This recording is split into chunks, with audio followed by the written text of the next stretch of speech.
there was a point there where I was sitting in front of neurosurgeons and doctors, and I'm like, so, okay, when can I get to surf again? And they're looking at me like, surf? You're lucky to be walking. I think about that quite often. I'm like, what would anyone's life look like and have to fight back from that moment?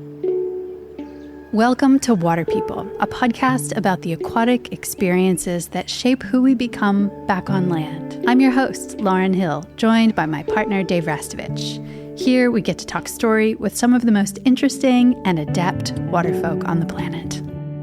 We acknowledge the Bundjalung Nation, the traditional custodians of the land and waters where we work and play, who have cared for this sea country for tens of thousands of years. Respect and gratitude to all First Nations people, including elders past, present, and emerging. This season is supported by Patagonia, whose purpose-driven mission is to use business to save our home planet. Today, we're in conversation with professional surfer Soli Bailey. Soli was a standout surfer from a young age who managed to navigate the challenge of the spotlight with humility and grace. His Indigenous heritage was worn on his shoulder, quite literally, as the first person to place the Aboriginal flag on his competition jersey at the highest levels of competitive surfing. Soli talks us through navigating the highs of a successful competitive surfing career, the lows of serious injury, and the midline through it all, his love of the ocean. I just had the pleasure of being on a cool little surf adventure with Solomon Bailey, aka Soli Bailey. I've known Soli since he was a little cheeky little surf rat around the Northern Rivers region, and he was one of those kids that was very good at a very young age, which can be a blessing and a curse, as we know, in all kinds of sports. And thankfully, it's turned out to be a blessing. He's now 30 years old, has a wonderful partner of 13 years. Wow. Yeah, he's got a really beautiful way in his life. He's an incredibly talented fisherman, like super tuned in with his fishing. I have seen Soli around in the lineup, and he always has a smile on his face. Like, he's always ready to exchange a smile in a way that doesn't always happen with a lot of people in the lineup in general, but sort of pro surfers in particular can have a way of like averting eye contact. And I always appreciate that he has a real inviting sweetness to him. Cool. I don't know him well, but I know that. And also I checked out his Instagram, and at the top of his page, there's this video of the most enormous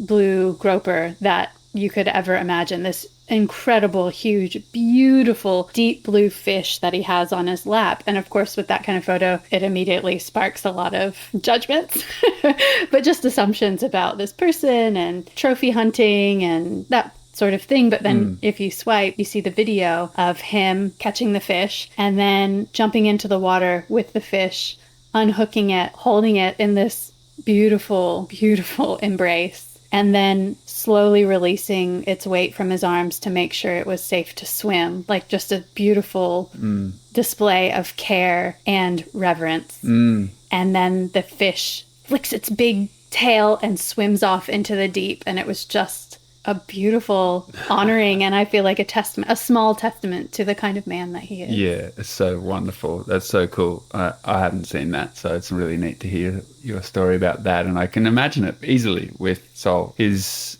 last few years have been somewhat of a pendulum experience, where he had this year that a lot of us in the surfing world were watching and stoking on, because he went from riding, one of the better waves at Shipsterns that have been ridden ever, to then the next week being at Cloudbreak in Fiji and getting the wave of that bombing's perfect swell, probably the best, biggest tube you could ever imagine any human getting, and then also venturing into hidden corners around the world with his project with O'Neill called Maps to Nowhere, where he got to ride incredible waves with Katie Simmers, and lots of other wonderful peak moments in a surfing life. Yeah. And then he lived through a radical spinal injury in his neck and had to undergo surgery for that, and went the other way. So last year was a very tough year for him, physically, emotionally, psychologically.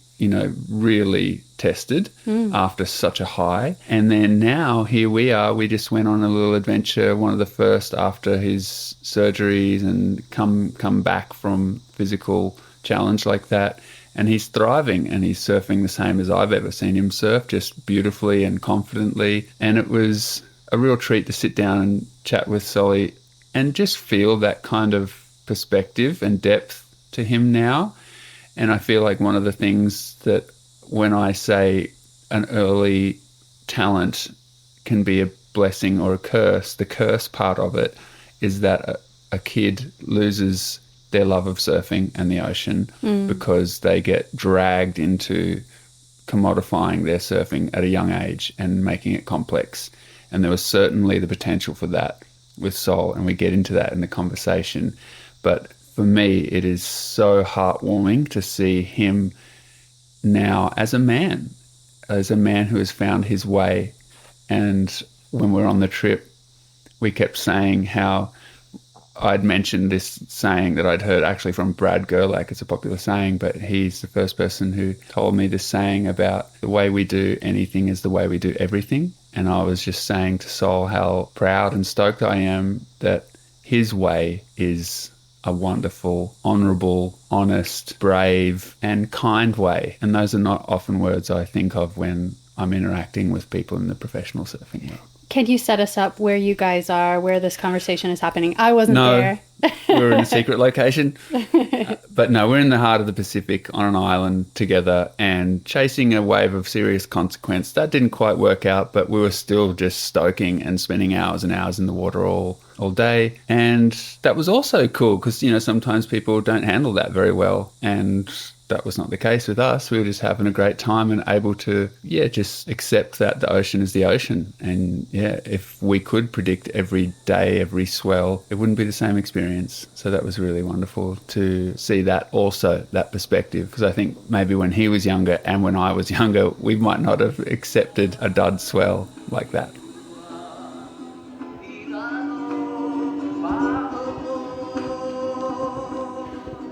Soli, the question that we start the Water People podcast with is, can you share with us a time or an experience after which you were never the same?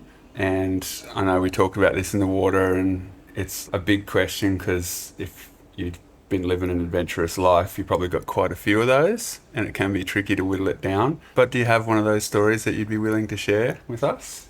Yeah, for sure. My mind started running through some of the things that have, and I think for anyone's life, there's probably a handful of things that have changed the direction of your life or changed the choices or things that you've done after that moment or moment of time, and it was cool to actually have that thought because I was thinking about reminiscing about things that had done that and one that I'd like to share with that's actually quite recent really, but it's really enlightened me in my surfing space. And it was back in 2020 in the year of COVID when everyone was locked down, and I actually had everyone had that year to sort of reflect on everything in your own space because you were restricted to a certain area in Australia especially, and no overseas travel and all that. And it slowed me right down, and I actually had just fallen off the world tour the year before, and I was surfing a couple of times at home, and I was sitting in the surf. I feel a little ashamed and embarrassed to talk about this, but I was sitting in the surf and I was sort of scratching my head going, fuck, I don't really want to be out here. I'd lost the love of something in me in the water. And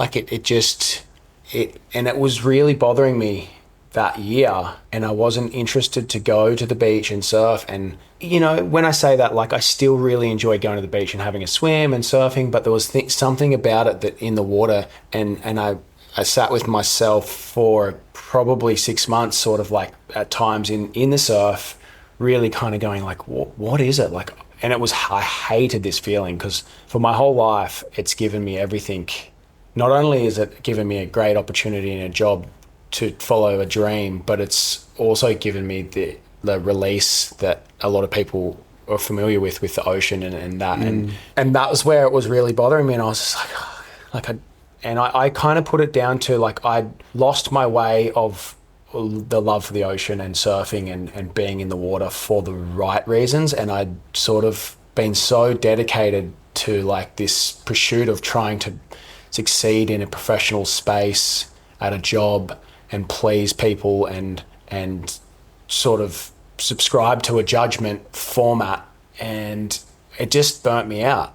It took a while for me to like realize that that's what it was. Maybe if I didn't have that year to like sit me still and my sponsors were still asking a lot of me and the events were still there to do, and maybe that would have been the end of Soli Bailey. Like maybe that in terms of professional surfing, and it would have probably taken a few years to pick up the pieces, and I would have went, oh man, I love it again, you know? But because I had that year to slow down, it really was a massive turning point in my life where I was like, I never want to feel like that again, because, and I reflected back to being a kid and how much as a kid you're living in the water day to day, whether you're surfing, you're body surfing, you're swimming, playing with mates on the beach. It's just all revolved where we've grown up around the ocean, fishing and diving and all that stuff. And so that was a really big turning point. And actually from that point, once I realized that I needed to walk away and start doing it for me and no one else, and no other reason other than the fact that I wanted to go in the water and do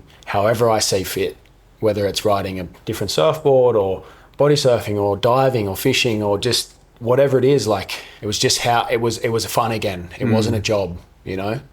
I love to look at surfing as a job in the sense of like I'd put the effort in and the work ethics there, but it really should never be a job for anyone. It's something that's super special, and it's just a passion that gets fortunately turned into something lucky that sends us around the world doing amazing things. I'm interested in how old you were when that year happened and how long you had been in the competitive surfing world at that stage. So I would have been, what are we, 2020, it's 26, 6 years ago, 27 years old, all right? How old are you now? 30. No, you've been 24, bro. 24, my maths are really bad. Can we... So we can edit that out if you want. No, we leave it. That's amazing. But, so you're 24, right? 24. That's young, though, to have that kind of pivotal moment because... You know, like a lot of people, you're like right in the middle of it if you're in a competitive surfing career. Like 24 you're in the thick of it. You're not at the back end of it, of being over it yet. Like a lot of people go into their 30s and then reach that point. So, you know, you're 24, you'd probably been surfing in competitions since what age? Well... I mean, I surfed my first competition at 9 years old, but I would say by the time I was 12, I was surfing on a monthly basis in an event. Yeah. Which is a lot for anyone. And I probably put it down to not staying on tour that year and that is probably because there's people that just, that is them. They love it. They've eaten it up. They eat it up. They absorb that, you know, like judgment and just come back better and stronger. And I think that's amazing, but it also can just chew you up and spit you out, and we've seen it time and time again.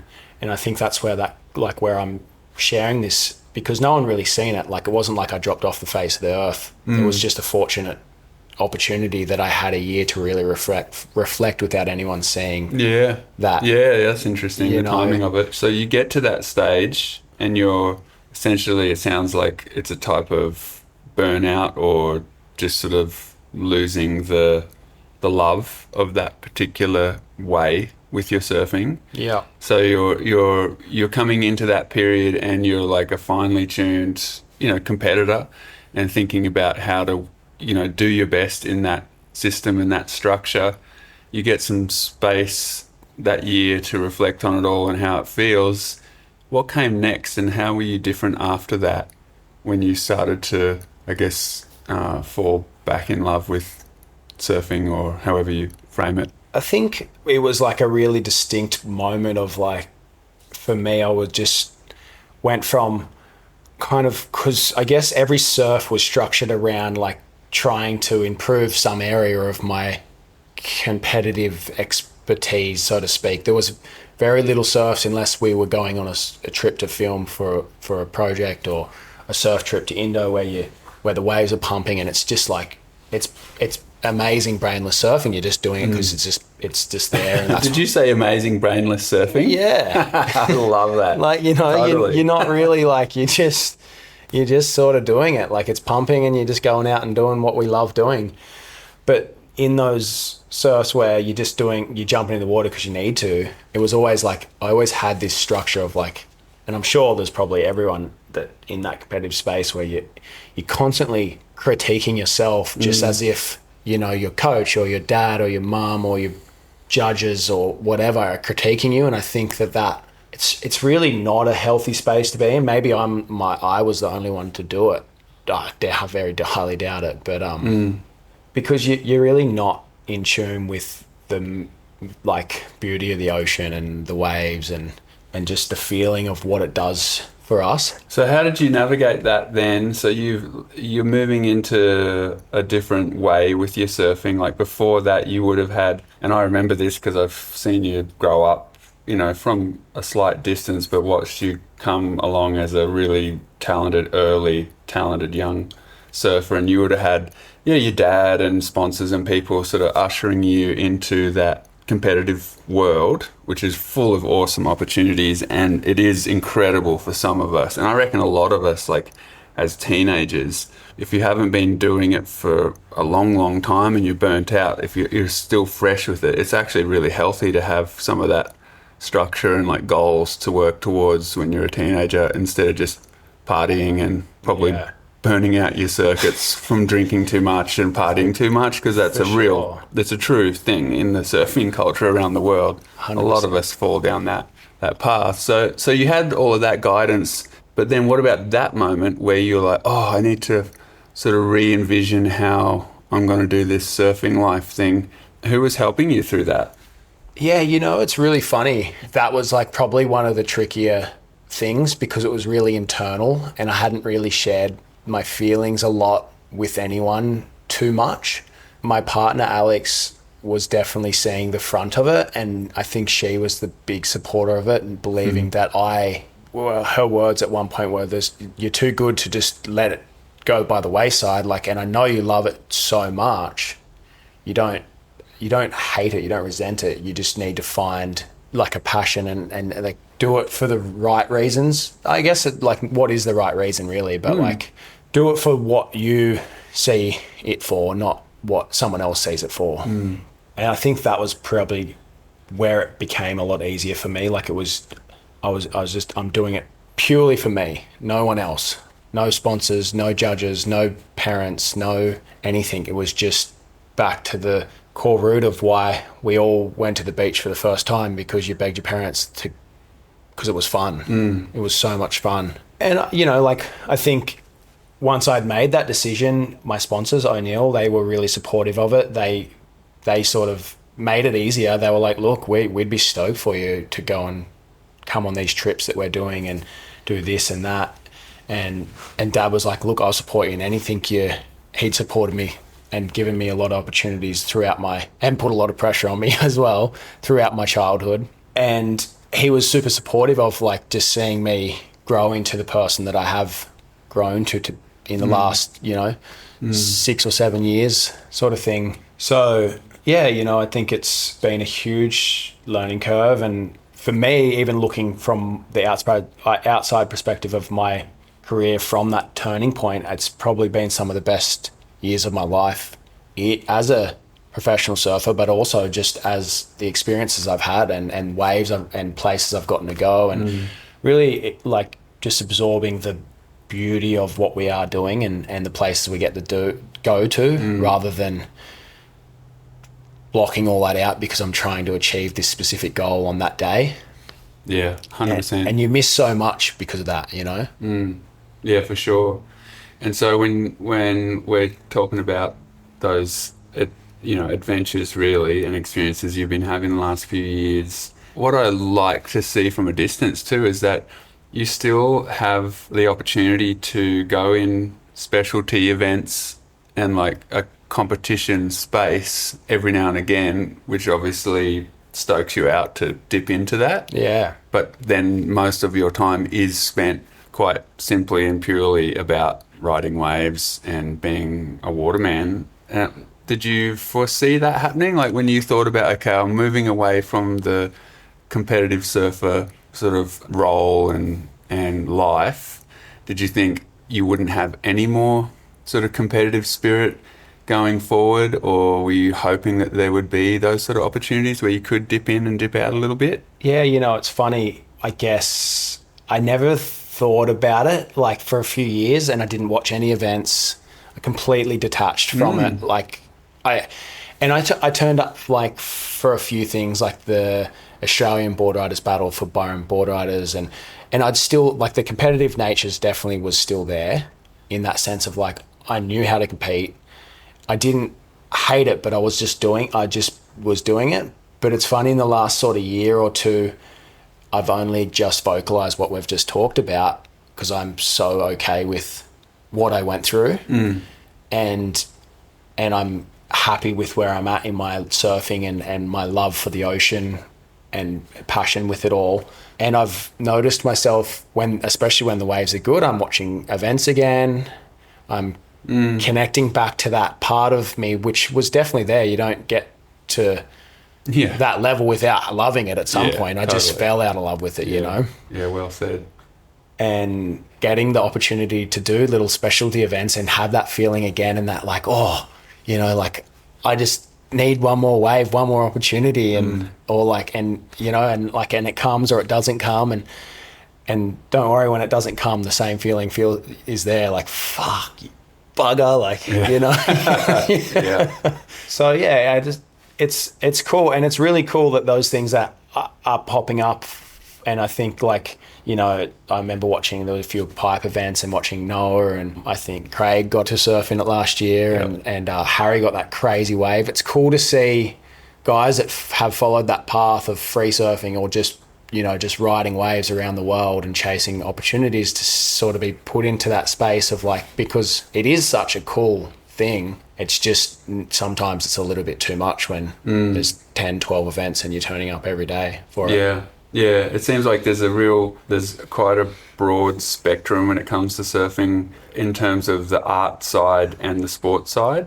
Like there's one end of the spectrum which is just purely the art of it, and so people in that space just cannot fit into the sport side of surfing. For sure. But then likewise, there's other people who are at the pure sport end. It's not just black and white. No, definitely. You can totally have the artfulness and a little bit of sporty spice in there every now and again, which is really fun.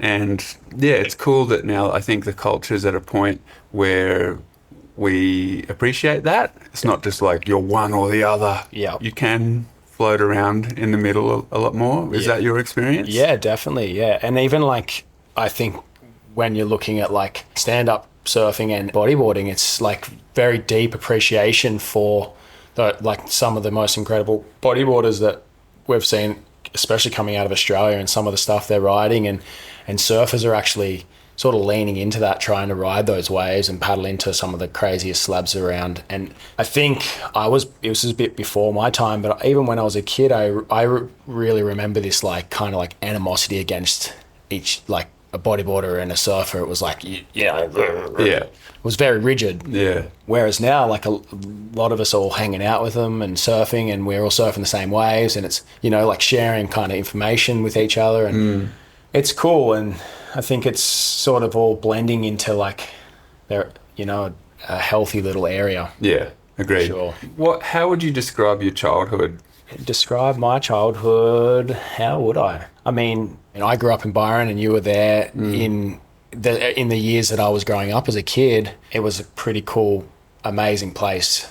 It still is a very amazing, beautiful place, but it was like very chilled, laid back, a lot of amazing days in the surf and playful. And I think if I was to describe it, I remember like specifically like things that come to memory. I remember sleeping at the front of Dad's boat out in like 60 meters of water, which we call kind of 4 mile, being kind of seasick, and he'd be like, do you want to go in? I'd be like, no, because I just loved being in the ocean. And we'd be fishing all day, and I'd come in all sunburned, and they were fond memories that I remember. as a child, being able to like reflect on those days were really cool, fishing off out of the past, and then also surfing the past day in, day out. And I had a really, really cool, which I'm still all my best friends are still my best friends today from pretty well preschool, which is pretty awesome. You know, it's definitely, the town's definitely given us that opportunity of like really a tight group of friends that have grown up together and been close for 20 years. Do you look back and think you wished it was different than it was?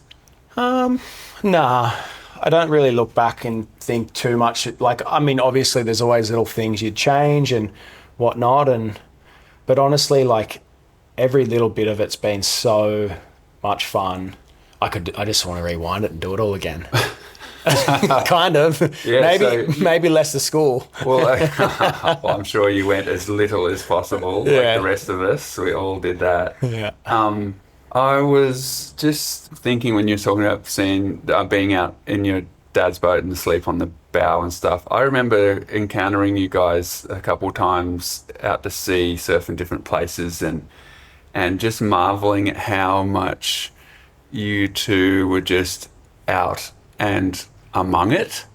Like no other sort of father-son or brothers combo had I seen, where you would be way out to sea fishing or looking for waves and just rarely missing swells and all, you know, very enthusiastically just having adventures. I heard you say just the other day about kids perhaps these days that you know came really red hot with their surfing as young kids, got lots of sponsors and lots of structure around them to potentially be like a world champion surfer, and that not panning out too well. That one guy you and Tig were talking about, I won't mention his name, but that story of, you know, like getting a lot of pressure and losing that spark and that sort of coping mechanism that surfing is for a lot of us when we're kids, and it not ending too well. Do you feel like you danced that line a bit too? Well, I mean, I definitely think I danced it because like I was right there at that threshold, not in a sense that I was going to completely fall off the rails and it was like all over to me, but I nearly lost the thing that's given me the most in my life. It's taught me the most. It's always been there for me. It's never talked back. Maybe it's given me a few floggings, but it's never, you know, it's always turned up for me, you know. And I think that's the saddest thing. They definitely, as kids, you sort of don't really know what you're getting into. Hey, like, yeah, which makes it so important to have like good uncles, dads, mentors, people, or just older mates looking out for us, and we're that age. Definitely.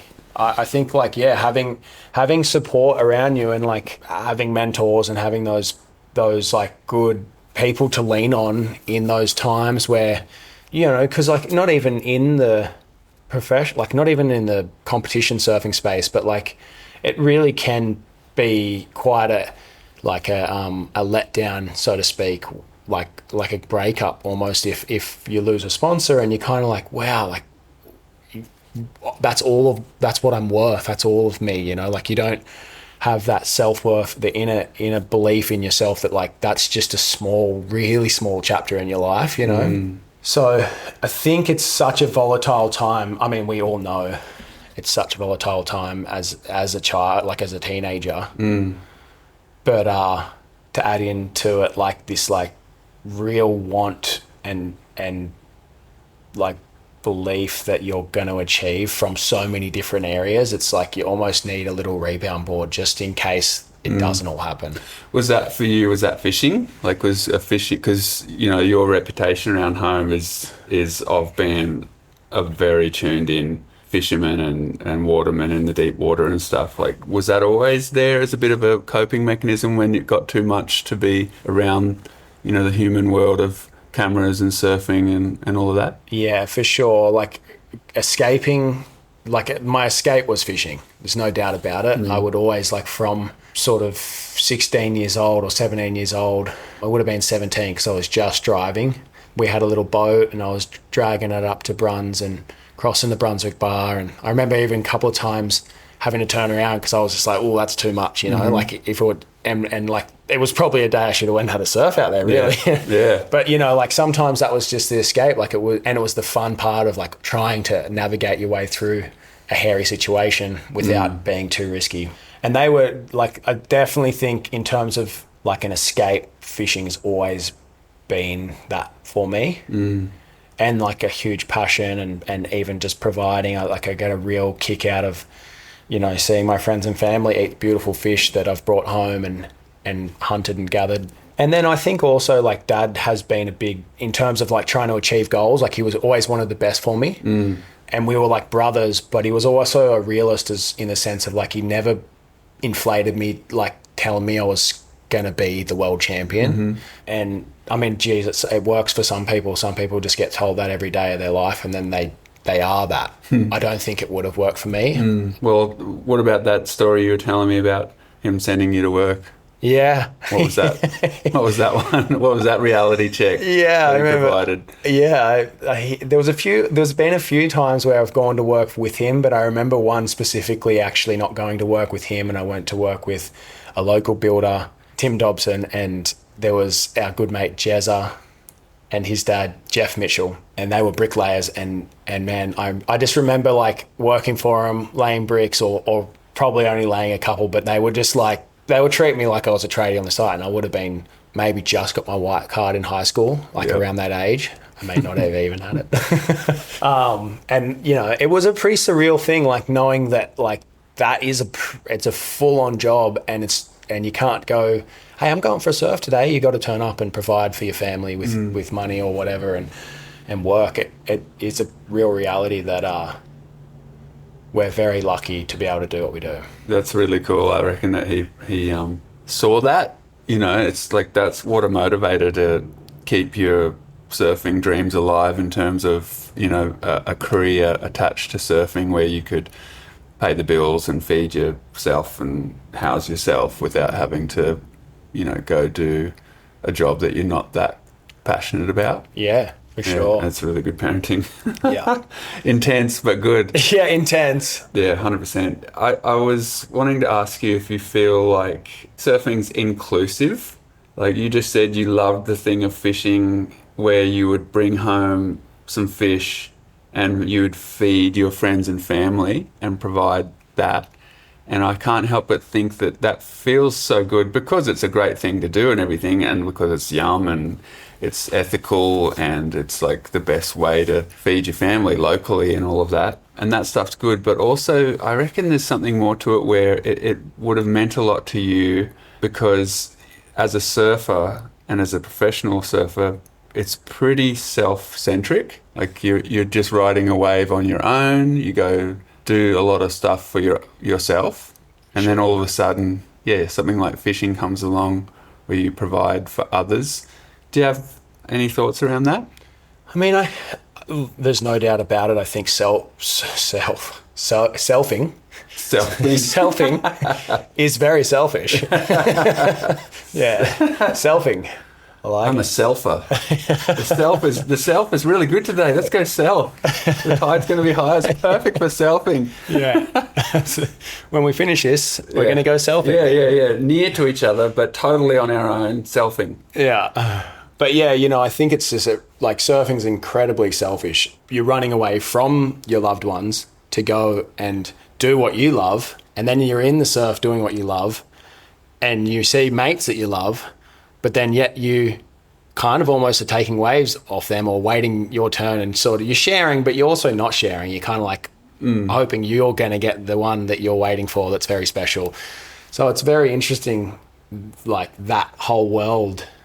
I mean, we're probably not really made like that. To an extent we are, but as well, like, I know for me, I love to, like I was saying before, like I get a real kick out of like seeing my friends and family, giving them the fish and being like, hey, like enjoy this, like, you know, this is how I cooked it and blah, blah, blah. It's really good. It's my favorite one, you know. It's not very often you're going to go and do that and be like, here, like, this is my favorite wave. Like, because you, like, for me, I'd be like, fuck, is he going to ride it right? Is she going to ride it right? Like, you know, you're going to be deep enough in the tube. Like, it's a funny thing. It's personal, hey? It is. It's a very personal thing. So yeah, I think I haven't really thought about it in that way, but it definitely, I think that's probably where I get it, that it's like where I get such a kick out of it, you know? Yeah, for sure. And that leads me to like the thinking about, you know, just the cultures around the world that we have been so fortunate enough to meet and surf with and play with. And a lot of that is in the Pacific. We're in the Pacific right now. And, you know, a lot of Polynesian culture, a lot of Aboriginal culture in Australia too, like really First Nations cultures around the world emphasize community and right relationship. You know, and like you kind of like, if you're a loner, it's maybe because you've been a naughty boy and you're like ostracized, and that's your punishment for being selfish and stuff. But I just think like if we were to like look at surfing in the most positive way, the best that it could be, it is a communal thing. And like when we get it really right, it is when it's shared, you know, like maybe not with 100 people in a lineup because it's pretty dysfunctional. But there is an element of sharing in it that I think is really great. And I think, you know, you go to places like Tahiti and other areas in the Pacific where I feel like they do it so well, where when you enter a lineup, you go and shake hands with every person and make eye contact, acknowledge that they're there, you're there. And then you go to the back of the line, essentially. If there is a line in a lineup, you go to the back and you take your spot and you just humbly sit there. And I just think how great that is and how different that is to Australia, America, Europe, places where that's not really practiced that way. Do you feel like that you have an interest or an eye for any of that when you're traveling, where you're I don't know, wanting to pick things up from people and places? Because it sounds like you have like a curious mind and you want to be able to like experience a place properly, because you did do many years of contests where you don't get to do that, you know, and it obviously didn't feel quite right for you to be moving so quickly doing contests and not able to hang with people. Have you got any like highlights over the years where, because of your travels, you've picked up life lessons or had experiences that have really been enriching? Yeah, for sure. I guess one that like really comes to my mind, and I don't know if like it would really like a life lesson, but like just what you were saying, where when you're in an environment like that where it's very like you're saying g'day to everyone, you're shaking their hand, you're really, everyone's the same, like on the same level. I was in Fiji. Shay let us stay in his house and had his friend come and hang out with us, this older guy that was just really, and he was really down to earth and like this kind of like Rastafari kind of guy. Like I can't actually remember his name. He was 60 years old. Really, really lovely, like really, really incredible person to experience and be around. And he was just so kind and giving, and he was just hanging at the house. When we'd go out and surf, he'd stay there, and he had his 2 sons. He actually has a lot of sons and daughters and that, but his 2 sons were coming out and surfing with us. But it had this like different feel to it, where like we were just sharing their beautiful place versus like this dog eat dog kind of like fighting for the best. And it just changed the whole perspective on it. And I guess that is their life experience, like that, in the sense of like that sort of mentality where they really could have just turned a blind eye, taken what they want and sort of just not acknowledged us. But because they gave us that feeling, it sort of makes you want to try and like give it elsewhere. If you've enjoyed listening to the conversation so far, consider also subscribing to Water People on Spotify or Apple Podcasts. It'll help other people find the show. And if you're feeling inspired, leave us a review. We love hearing from you. And now a word from the folks who help make the podcast possible. Patagonia is in business to save our home planet. Founded by Yvonne Chenard in 1973, Patagonia is a surf and outdoor apparel company based in Ventura, California. As a certified B Corp and a founding member of 1% for the Planet, the company is recognized internationally for its product quality and environmental activism, as well as its contributions of nearly $230 million to environmental organizations. Its unique ownership structure reflects that the Earth is its only shareholder. Profits not reinvested back into the business are paid as dividends to protect the planet. Learn more at patagonia.com.au. Many of us look to supplements and special diets to maintain our health, but ignore the obvious. We are water. It's what we're made of, and it's what supports every bodily function. Primal water, the water our ancestors thrived on, is energized, alkaline, and made for real hydration. It doesn't come from the industrialized, often contaminated water systems most of us rely on. For the last 25 years, Alkaway has been researching and refining ways to mimic natural water systems. We invite you to learn more about primal water and support their charitable work with BirdLife Australia. Head to alkaway.com to score a $50 discount using code WATERPeople. That's alkaway.com. What do you do when your sunglass lenses inevitably get scuffed or scraped? The top drawer of our kitchen island was where scratched sunglasses went to die, until we learned about the Sunglass Fix. They've been at the forefront of the repair revolution since 2006 and carry more than 600,000 lens options. So there's a solution for every frame. We found our sunnies on the sunglassfix.com and within a few days received brand new polarized lenses to easily install at home. 1 billion pairs of sunglasses are made each year, with hundreds of millions ending up in landfill. The Sunglass Fix offers free lens shipping in Australia and to 161 countries around the world, as well as subsidized express, tracked shipping worldwide for less than $5 in any currency. They're a proud member of 1% for the Planet and are ready to help make your favorite frames last longer. Use the code WATERPeople for 10% off your purchase today at thesunglassfix.com. Yeah, I feel like there's a lot of opportunities when you start to travel in small groups with just a couple friends and maybe moving a little slower, and, you know, that whole thing of traveling the world as part of a circuit or a tour of sorts with competitions. I remember being a kid and quite early on realizing that I'd looked at my passport at the end of a year and had so many stamps in it, but had so few actual memorable experiences of those countries. Like I went to Africa and went to South America and Asia, all these different places, but I actually didn't feel like I'd lived that much because I was wanting to win contests when I went to those places. And I remember that being a big feeling for me in terms of walking away from that world and walking more towards adventures where you get embedded in a place a little bit more and just get time with people.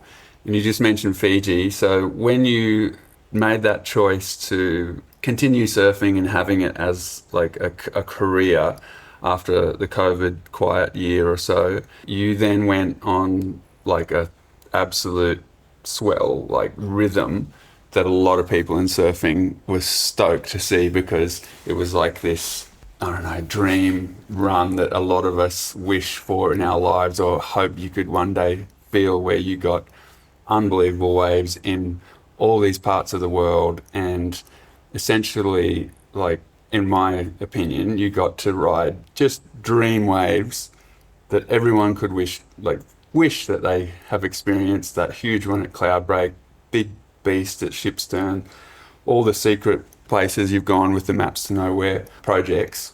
When you've had those experiences, do they feel like an achievement and you're like, cool, I've done that, and you kind of want to move on to something else? Or does it kind of feel like a taste where, okay, I got that 4-minute long tube at Cloudbreak, I want to get an even bigger one next time? Or like you found yourself in these incredible long roping empty right point breaks? Do you leave those trips and find yourself right now feeling like you want more and more and more? Is it like something that you just can't quench? Or do you feel like it's an achievement? I haven't exactly got that.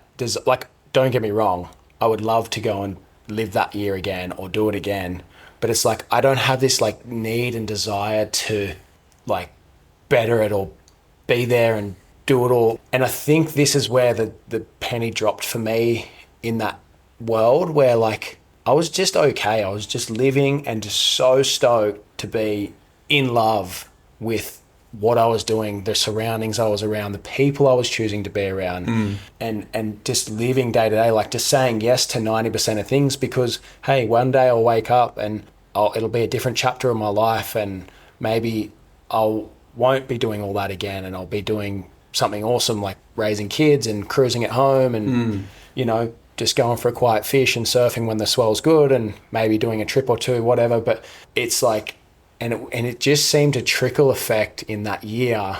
And I felt like that was the real like year where I was like, oh wow, like this is how it feels just to sort of do what I love doing and just be cool with however it goes. And if it happens, it happens, or it doesn't, it doesn't. But hey, look, like I just met the coolest old BG and 60-year-old dude that gave me some of the most incredible insights into life and selflessly just cooked and cruised and gave us his undivided time. And Shay let us stay there with his kids, and we were all just kind of hanging and playing and talking crap. And yeah, you know, and then like that Fiji wave happened in a lineup of some of the most incredible big wave surfers of all time in this time point in time.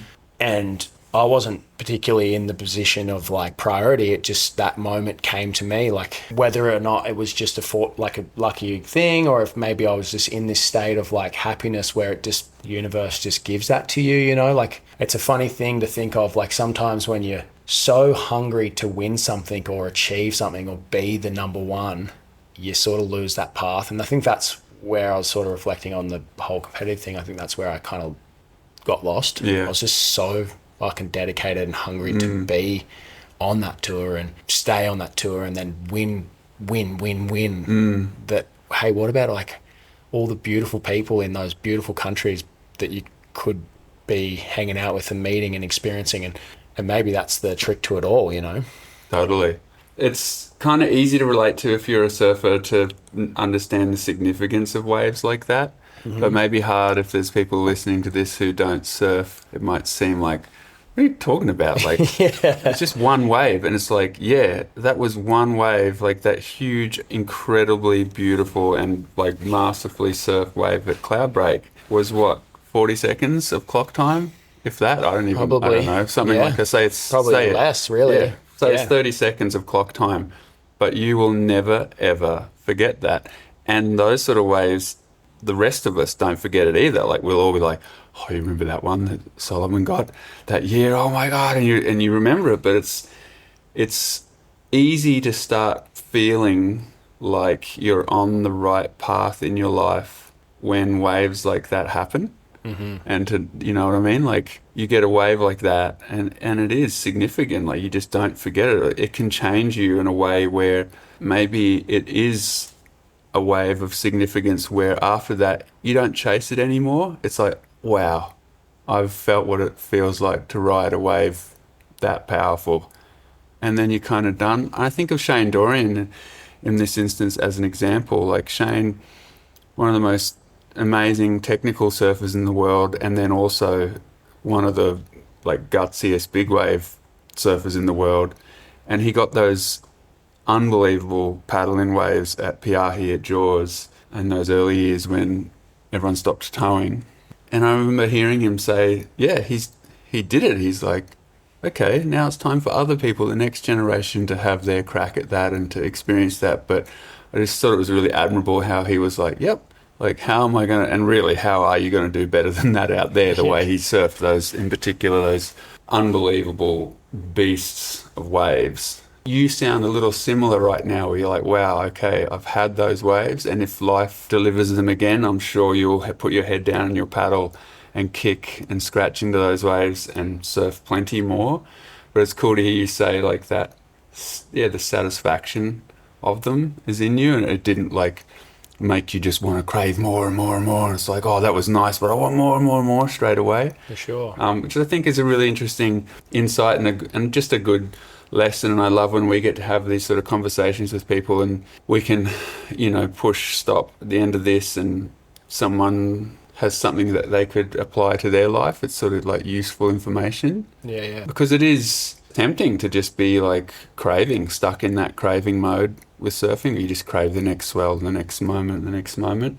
On that level, with that in mind, do you look at this next period in your life, you're 30, and do you, even though you sound like your cup is full and you're really content with what you're doing, do you set goals? Have you got anything that you look forward to and just, I don't know, are working towards or dreaming up? Yeah, I mean, I don't specifically set them in that way of like, I've heard of these like, you know, where you you write them down and they sort of come true or whatever. But in my head, I have definitely goals that I'm looking forward to in the next sort of time, not particularly 1 year or two, but I'm really looking forward to hopefully starting a family. I'm getting married at the end of the year. They're really big goals of mine. My partner and I are looking forward to moving closer to home, to our family, and they're probably some of the biggest goals that I have that would be really awesome to hopefully achieve with her and in the near future. And, I think as well in the surfing space, like I'll just enjoy the time I've got while I'm doing it. And if the opportunity arises and the waves are there, I'll just try and achieve that amazing ride. And whatever it is, like I'll go if it's there. If it's not, it's not, I'm sure you will go.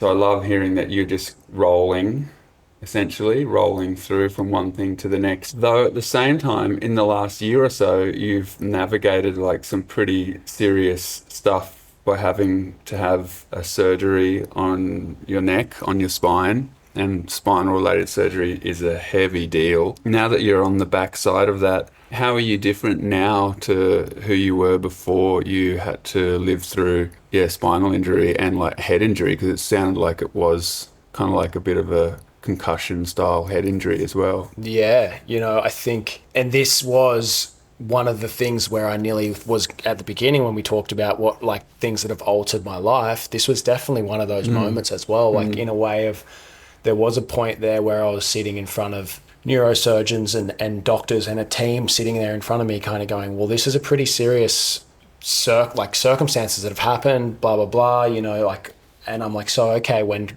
can I get to surf again? And they're looking at me like, surf? You're lucky to be walking. Wow. Kind of like, so, okay, yeah, I can walk. And I actually was probably, at that point in time, I was probably pretty naive and also the right word, like immature, not selfish, but like in the sense of like, I was just like, I'm walking, I'm fine. Like, what do you mean I can't surf? Really? Like, I was kind of just like, sort of almost brushing it off like, you're wrong. Like, it's not, I was in denial. That's the word. And, Yeah. And then like over the course of a few days, Alex, my partner, had explained it to me a bit in some simpler terms and whatnot. And I was like, wow. And yeah, so that was a really, really big turning point in my life of like, fuck, like I was right there in that cusp of like potentially being quadriplegic. That's the level that I injured. If I had have done that worse than I had, which was possible, I don't know how close the possibility is there on that scale of things, but that would have been the level of quadriplegic. And I sort of think about that quite often. I'm like, oh, man, like what would your life look like? What would anyone's life look like and have to fight back from that moment? But all the, like things that we all love to do, it would be just a really, really gnarly thing to deal with. And I feel for all the people that have been through that and fighting back from there. And I'm so glad that there was a way back, and possibly, with time I could have corrected it without surgery, but who knows if that's possible, like the time that they were talking about, like, was a slim reality of doing it. So I chose to go with the surgery, and the team that helped me out were incredible. Like, how far after that are we now? So how long ago are we talking when you had the surgery? It'd be we're close to 12 months. Yeah. Sort of early February will be 12 months. It's a pretty big like swing of the pendulum, because just before that was that beautiful run of amazing surf, some of the best, or if not the best waves of your life in succession, great trip after great trip, and that super blessed moment in Fiji and down in Tassie, and also because, we've got to admit, like when that sort of stuff's happening and people are coming up to you with all this positive energy, it's like you're still riding on a high, on a good wave. Like you must have been feeling like that at that stage. It's funny. you were just, when we were just talking about like, do you want to chase, like, what's your attitude to like the next wave? Are you hungry to go and get it again? Bigger, better, faster, stronger? And I think I was on that trajectory. Yeah. Riding off the back of those waves, I was like such in a flow state of like, oh my God. It's like riding a massive wave. Like you're like, holy shit, I'm flying. Like I'm killing this right now. Like I'm doing the best thing ever. And then it was like, oh no, I'm not. I crashed really bad. And that was that moment of like, hey, it's cool to ride those waves and that feeling. And probably that's why things kept happening, because you just get into that purple patch of like beauty where you're just in a flow state and things just keep coming your way. And it's hard to sort of like put it into reality of like, oh, at some point it's going to stop, or like you need to slow down. But I think that was probably a sign of like, hey, you need to slow down. Yeah.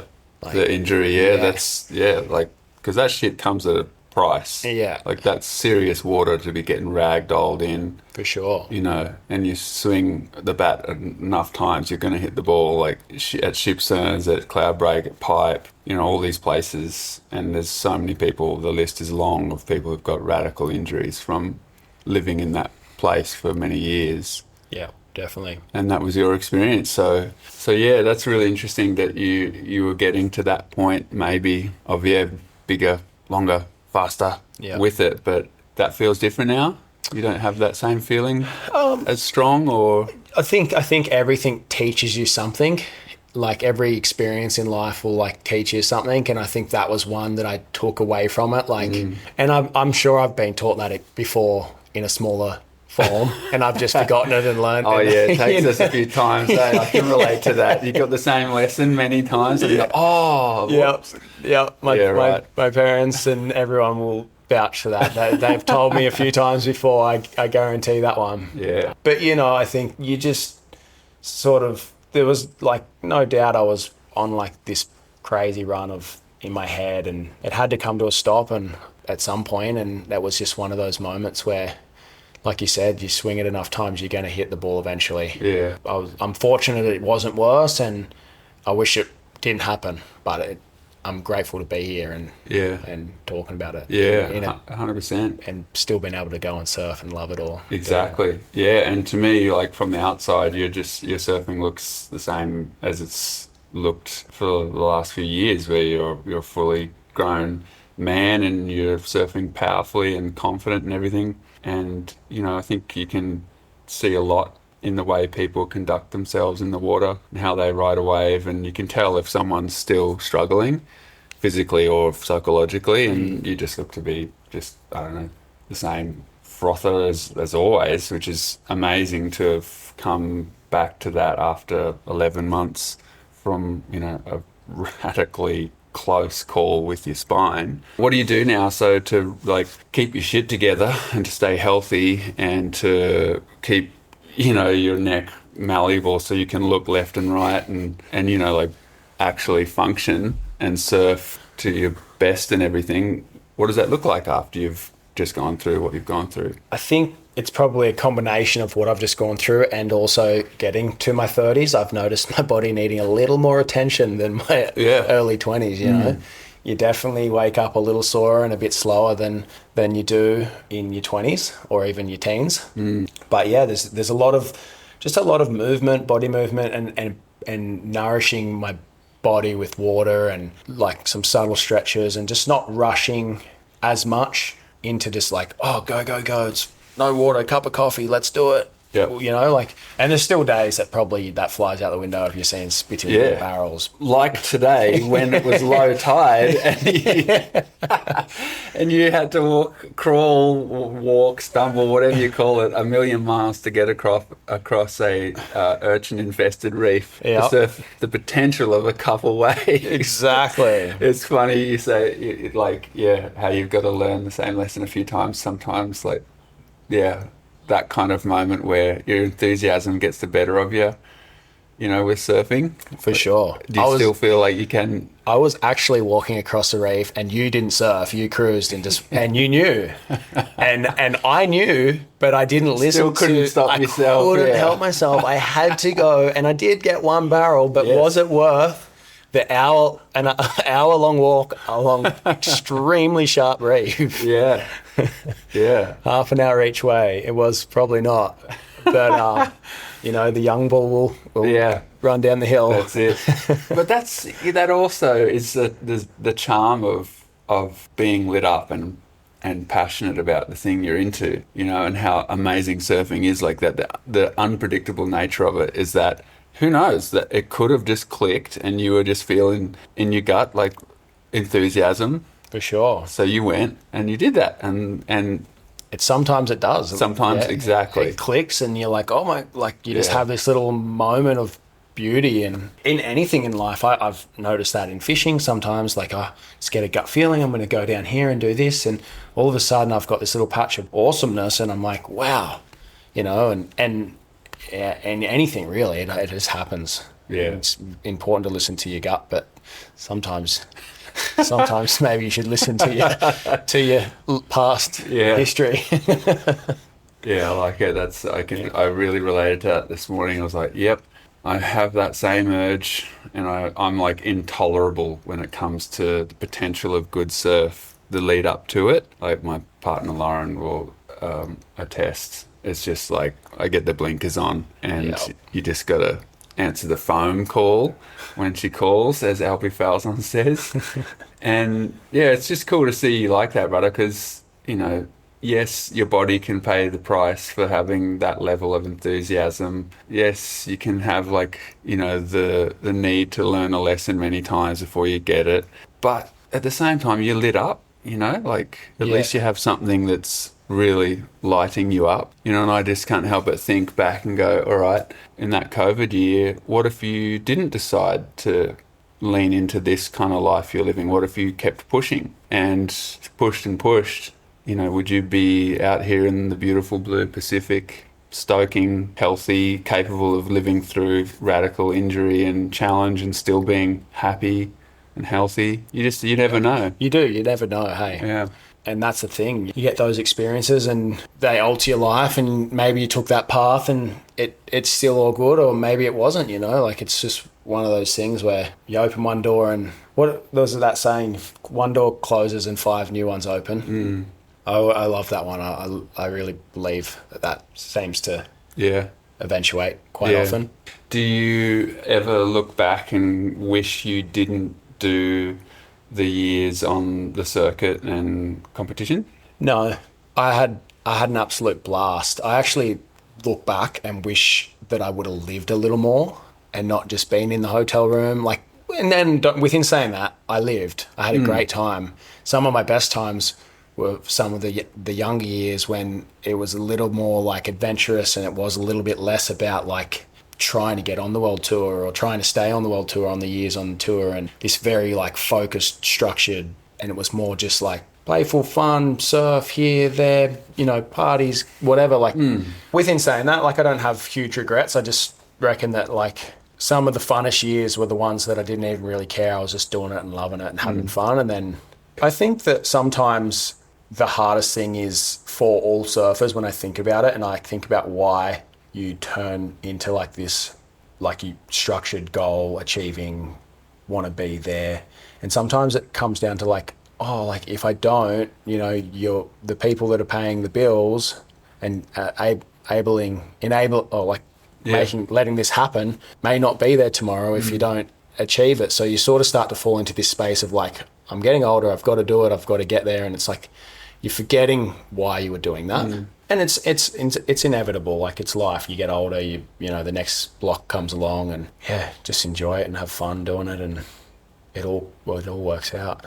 Yeah, I reckon it is a tricky space with something like surfing, where there's the art and the sport thing, and I don't like how the term's been sort of co-opted, the lifestyle, but that kind of idea, your life as a water person, juggling it with commodifying it and making it a competition is for sure. It's just a tricky dance, and that's why, earlier I said about the usefulness of conversations like this is, it's my hope that if a parent of a young kid who's showing an interest in surfing competitions hears this, it would be great for them to hear, oh, I'll look out for that in my young daughter or my young son if they are perhaps taking it really seriously and finding it a bit of a struggle, maybe we ease off it a little bit, or just, walk through it really aware, so that burnout doesn't happen at a really, really crucial time in your life, like in your teenage years, where you're just clueless. For sure. And you need the guidance.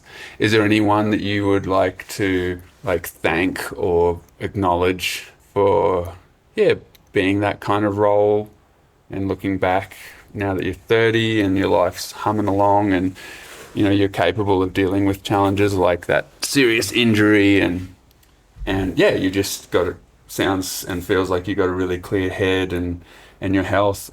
Who's in your mind when you think about people that have helped you get to this moment? Oh, I get a little bit choked up saying this. My stepmom, sorry. Oh, it's good, bro. It's good. It's all good. So my stepmom, from a really young age, my dad met this beautiful woman, Nia, that basically was a big part of my life and my dad's life. And the reason I choke up a little bit is because I've never really brought it up, because I love my mum a lot, and I don't want to... This beautiful woman gives birth to you, but she wasn't always there, and she wants to be there, but she wasn't always there. Yeah, so Nene was probably the biggest person that always was my rock and that anchor. She was always there for me, Dad was always there, and always there as a fun mate to go surfing with and dragging me around to this wave and that wave and fishing, but he was a mate. He was the fun sort of and the driving force behind my professional career. But between Nene and my partner Alex, they're the people that probably got me through the time where I needed someone most. And actually, you know what, I really do, and I feel like this is a funny one. I obviously, we all thank our sponsors and stuff like this, but in a different way. I'm not thanking them oh, thanks for looking after me all these years. They really were pretty supportive of me, like Kieran at O'Neill, the big boss from the US. It's look, we really think you would fit that free surfing mold. Go and do it. We've got things. We don't need you on tour. We don't want you on tour. They were very supportive of it. So, and if they had have been pushing me in that competitive space, the competitor in me still was there. It was just exhausted of being judged to a really high level. And who knows, I probably would have just went and kept grinding and maybe probably not got there, and they would have said, oh, sorry, great career, you're a great surfer, but it's all over. And then that's when I believe that probably the wheels would fall off in a different way, For sure. That's great to have that kind of support from that world and that that industry, which doesn't always have the best rap for that kind of behaviour, but it does exist, and there are really great people for sure among the industry aspect of surfing. Is Nini still with us? Yeah, she is. Yeah, we were just spending some time together in Sydney, and she's just still as much a part of my life. My dad and her aren't together anymore, but she's still as much as a part of my life as ever, and still helps me through all my annoying background work that can revolve around the surfing, booking annoying tickets and this and that, and leaning on her at times for things. But she's been a really, really big support in all areas as a mother. Do you get teary because of just how amazing she's been for you, or? I got teary because I've never openly said that, for the fact that I love and respect my mum, my biological mum, and she's a beautiful woman, but she's had her struggles over the years. Yeah, you don't want to offend or disrespect.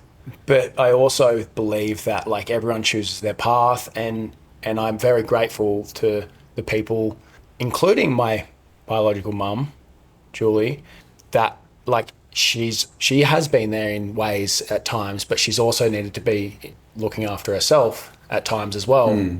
With alcohol and things like that. And so, it's just one of those things where it's an emotional sort of trauma that I very, very rarely have ever opened up about. It's good to share those things and get them out. You know, there's only so much you can contain, you know, as your life goes along and things start layering up and you get more and more experiences, and you got to keep the output going somehow, however you do that, whether it be physically through things like surfing, which is like dance, you're moving it through your body, or art or writing or music, however you do it, talking.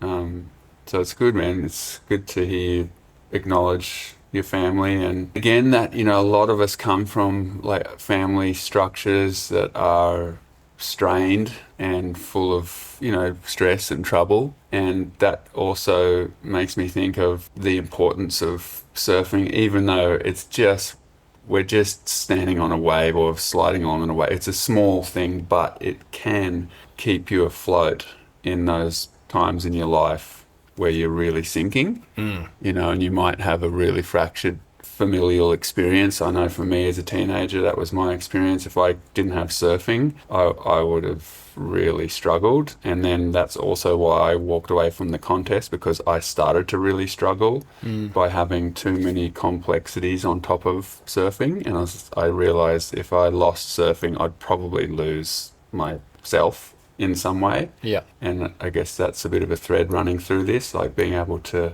make that choice to be healthy and be clear with that relationship. For sure. With your surfing, with yourself. Yeah. I definitely think that at that point where I, you know, shared about the turning point was very similar to what you've just said. Like, and that was probably what I was struggling with most, that like this beautiful thing that we do has helped me for so many years to vent my, you know, inner frustrations. And then I'd lost that passion to do it. So then I'd lost that vent. And I didn't think about it in the sense that I was going to probably like potentially lose myself off the back of that.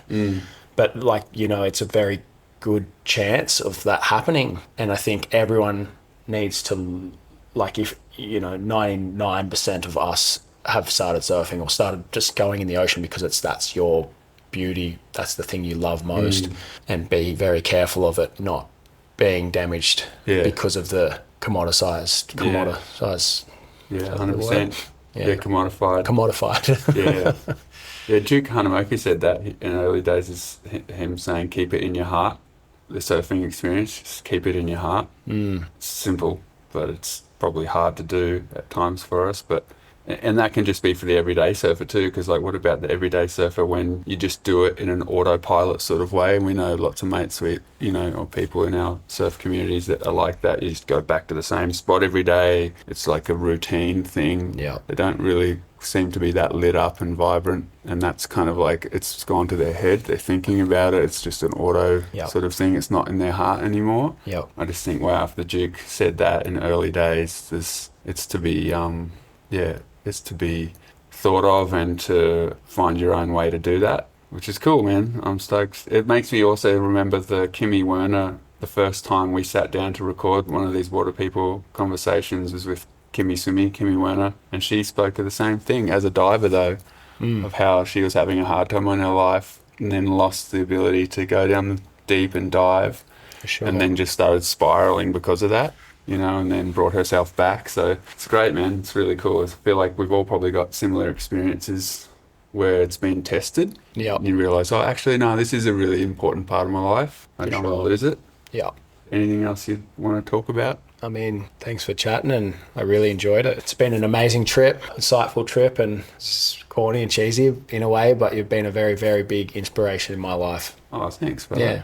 Cheers. As much as it isn't corny and cheesy, it's beautiful, and I think that it should be acknowledged in the sense of the people that you look up to and have been very impressionable in a good way, you know? Yeah, right on. I've said on this trip just how good it feels to see you just doing your thing and like healthy and strong and in a way not compromising. You know, you've just made your choices and you've stuck by them, and your life's just flying because of it, and it stokes me out, because I do find it like sad when I see people younger than me who have got so much potential in their life, and not to just be like, successful sports people in surfing or surfers, water people and everything, but just healthy and happy. Yeah. And when it gets lost because of all of those things we've been talking about, I find that sad.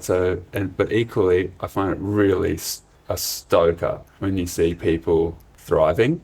And yeah, man, so it's great to share this, and it's just cool, especially because you've been tested, like you've had those life experiences that could have made or broken you, and they've made you, For sure, yeah. The tour and doing all that stuff, giving it all, and then coming out of it, that's a hard transition for a lot of people. That's not an easy one for any professional athlete to come out of the thing they've done their whole life, like in that way, and then also serious injury. Just great, brother. Thank you. Good. It's been a wild and amazing journey, and how amazing it is for us to have the ocean at our, here for us, and it's important to cherish and look after it, isn't it? Time is precious. Thanks for spending some of yours listening with us today. Our editor this season is the multi-talented Ben Jake Alexander. The soundtrack was composed by Shannon Soul Carroll, with additional tunes by Dave and Ben. We'll be continuing today's conversation on Instagram, where we're at Water People Podcast. And you can subscribe to our very infrequent newsletter to get book recommendations, questions we're pondering, behind-the-scenes glimpses into recording the podcast, and more via our website, waterpeoplepodcast.com.